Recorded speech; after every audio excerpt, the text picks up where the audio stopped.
EDSI dinumog ng mga fans sa CC Lex nag-shooting. Yan ay sama-sama nating tutukan mamaya mga kalingap.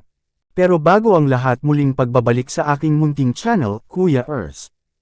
At batiin rin po natin ang ating mga silent viewers at silent subscribers at lalong-lalo na rin po ang ating mga kababayan na OFW na nagtratrabaho sa ibang bansa para matulungan ang kanilang mga pamilya, at walang ibang libangan kundi ang manood ng Kalingap serye.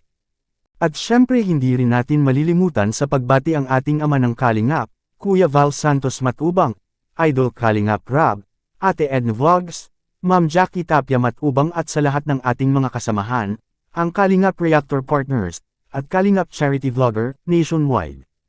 Paalala, ang reaction video na ito ay isa lang haka-haka o posibleng mangyayari ito sa Part 39 ng EDSI serye. Ngayon balik tayo sa topic, na imagine na po natin ang kalalabasan sa Part 39 ng EDSI serye sa Cebu mga Kalingap, at ang nakakakilig pa dito, dinumog po ang Team Kalingap doon sa Mactan Airport. Grabe ang daming mga fans mga Kalingap. Nakilala na talaga ang EDSI. Saan mang sulok ng Pilipinas, saan man sila magpanya ay talagang maraming nag-aabang na mga supporters.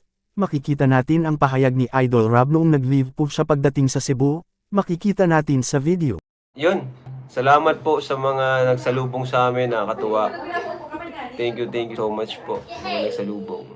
Grabe. Appreciate po namin, sobra. Hindi namin expect na may mga, kahit di naman po namin sinabi, pero maraming nag-abang po sa airport. Napanood niyo po yung mga Kalingap. Grabe dinumog po ang EDSI, guys.